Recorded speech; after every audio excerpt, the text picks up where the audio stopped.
친애하는 자유우파 애국 시민 여러분, 한편으로는 통합과 다른 한편으로 분열이 이어지고 있는 우파 정당들의 갈등 상황을 바라보는 심정은 우려와 분노 바로 이런 것이라 하겠습니다. 먼저 자유한국당이 미래통합당이라 이름을 바꾸고 범중도 보수 기치 아래 새롭게 태어났습니다. 그리고 자유통일당과 우리 공화당은 통합을 선언했습니다. 하지만 이렇다 할 움직임이 없는 가운데 지난 25일 친박신당이라는 또 하나의 당이 발족했습니다. 선거를 앞두고 분열은 자멸입니다. 그러니 우리 애국단체 총연합회 회원들은 모든 우파 정치 집단들에게 아래와 같이 엄숙히 권고함과 동시에 강력히 경고하고자 합니다. 우파 단일화는 국민의 명령이다. 이에 불복하는 당은 강력히 응징할 것이다 라는 말입니다.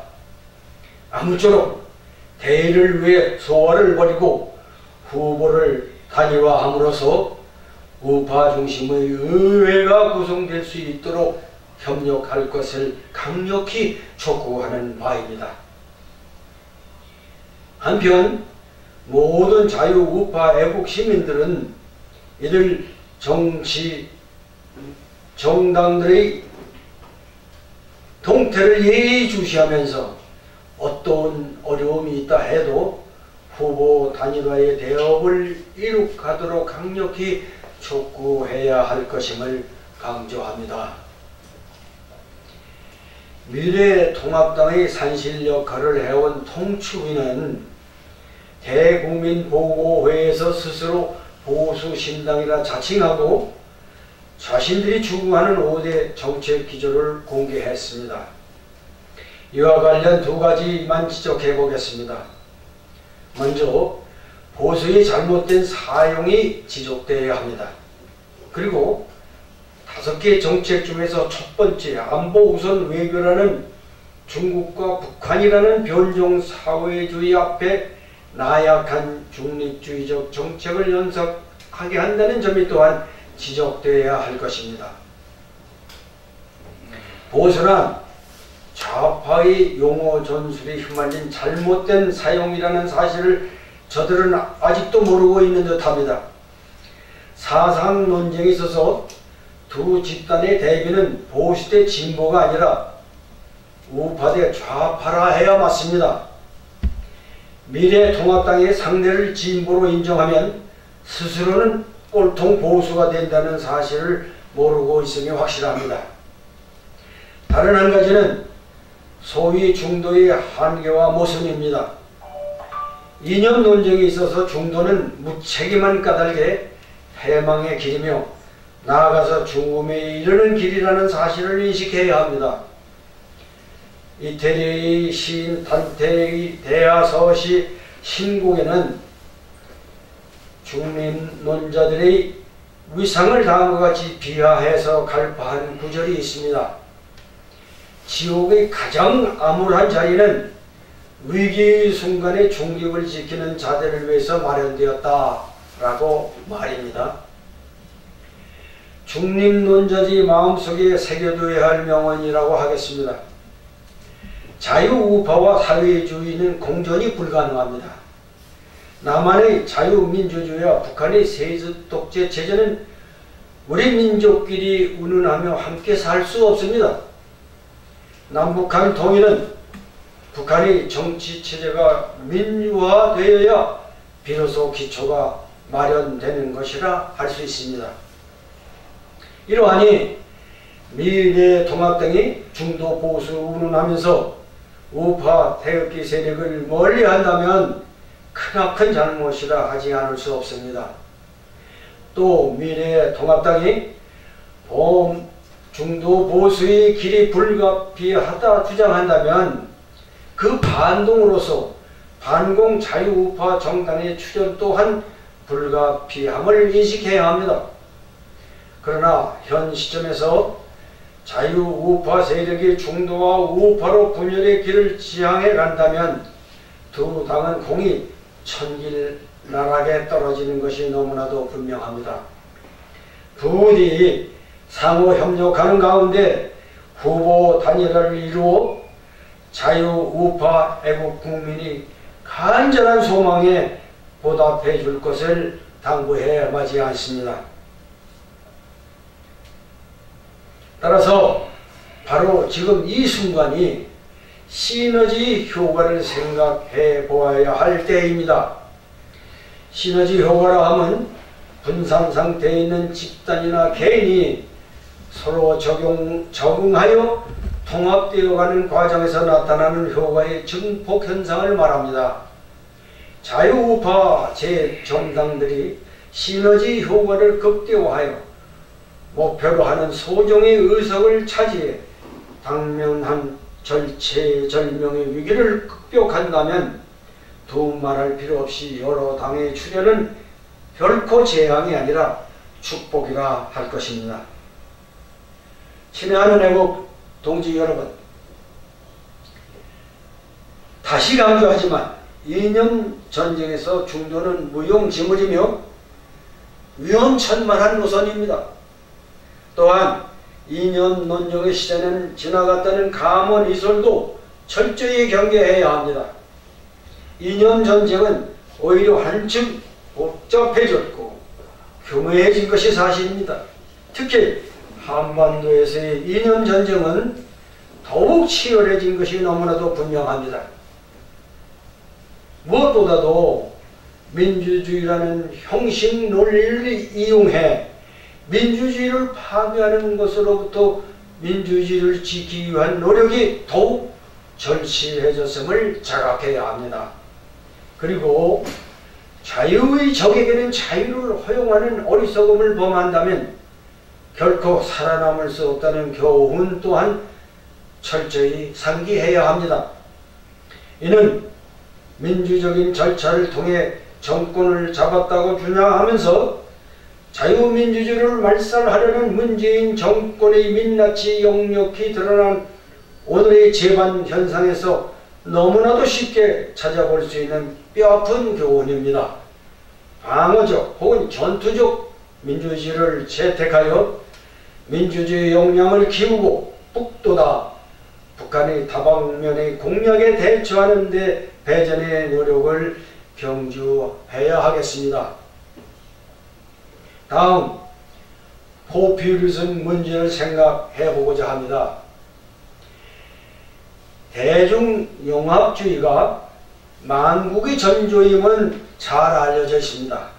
그러나 일단 현 수준의 구제 및 지원비는 우파도 과감하게 인정할 필요가 있습니다.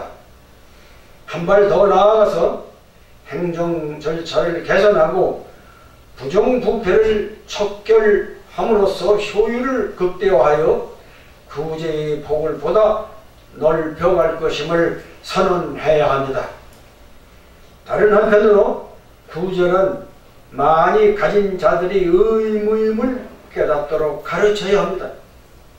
사치를 삼가하고 체제를 공고히 하는데 적극 참가함은 곧 자기 자신을 지키는 관건임을 자각할 수 있게 교육해야 합니다.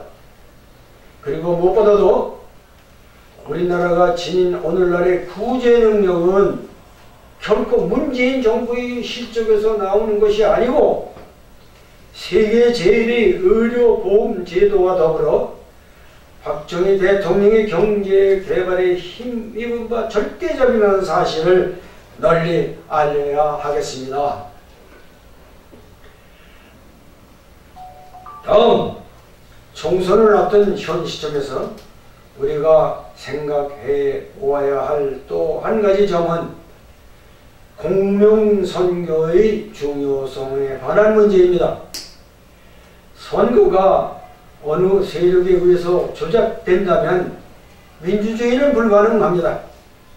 그러하건만 전자개표와 사전선거에 의한 부정이 해외 여러 나라에서 큰 무리를 빚고 있다는 사실은 계속 전해오고 있습니다. 우리나라에서도 크고 작은 선거 부정이 고발되었음에도 불구하고 법정에서 심도 있게 처리되지 않아 안타깝게 그지없습니다. 과연 조직적인 선거 부정 행위는 적발되어 폭로되지 않고 있을 뿐만 아니라 행해주고 있다는 심정을 떨칠 수 없습니다. 현재 검찰에 의해 고발되어 처리 과정에 있는 청와대의 선거 관련 범법 행위로 미루어 보아도 이런 심정은 충분히 근거가 있다 할 것입니다. 따라서 국민 모두가 관심을 가지고 파수꾼으로서의 역할을 다함으로써 공명선거가 이루어지도록 대전의 노력을 기울여야 하겠습니다. 그리고 법률 개정 같은 집권 세력이 아니면 할 수 없는 조치할 수 없다 해도 국민들 각자가 능히 할 수 있는 일, 즉 사전투표는 절대 거부하도록 널리 홍보하여 실천에 옮겨야 하겠습니다. 이번 3.1절 행사는 오늘 주말 즉 2월 29일 거행할 것임은 이미 널리 공고되었습니다. 그런데 불행하게도 중국 우한에서 시작된 코로나19 전염병이 창궐하고 있어 도심 집회는 금지령이 내렸습니다. 따라서 이번 주말 집회는 취소되고 다음 기로 미뤄야만 할 형편이 되었습니다. 이러한 가운데 매우 역설적인 현상이 벌어졌습니다. 코로나19 발원지인 중국이 감염자가 증폭하고 있는 한국으로부터 감염자 역입국을 우려하고 있다는 것입니다. 이 얼마나 안타깝고 답답하고 슬픈 이야기입니까? 오늘 아침 조선일보는 다음과 같이 보도했습니다. 조만간 확진자 수가 1,500명에 이르면서 우리나라는 현재 봉쇄 상태에 있는 중국 후베이성 다음으로 감염자가 많은 지역이 될 가능성도 있다. 이제 주요 국가들은 한국과 중국을 비롯한 상황의 국가로 본다. 이제 중요 국가들은 한국과 중국을 비슷한 상황의 국가로 본다. 이런 말입니다. 한국인의 입국을 제한하는 나라가 20개국으로 늘어났습니다. 감염병 전문가들은 이번 중국발 바이러스 방역 재앙을 정부와 대통령이 방역 주체인 질병관리본부와 감염병 전문가들이 권고와 의견을 무시한 결과로 보고 있다. 전문가들의 우려는 한치 어긋남도 없고 모두 현실화되었다.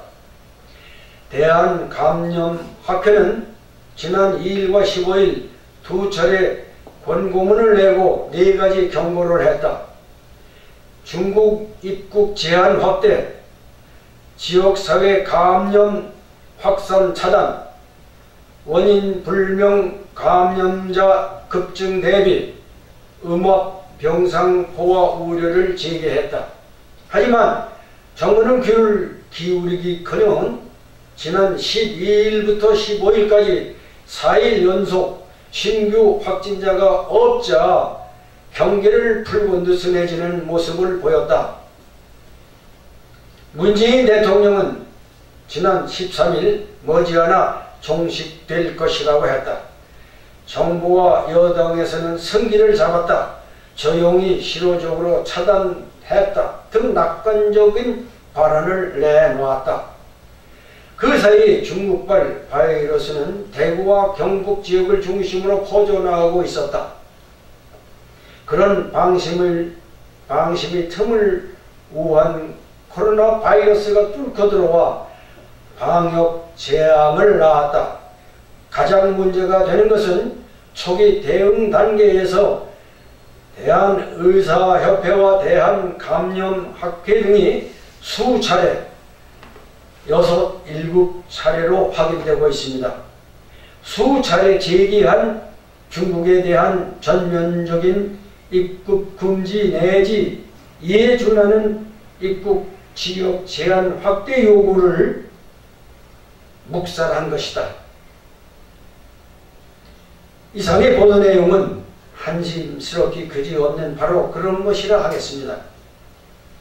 또 우한 폐렴의 1차 방역은 마스크 착용이 절대적인 필요 조건인데 중국의 마스크 지원을 우선함으로써 국내의 풍미 현상을 빚고 있다 하니 국민보다는 중국이 눈치를 보느라 재앙을 초래한 문재인의 실책과 책임에 대한 원성이 하늘을 찌르고 있음이 분명합니다.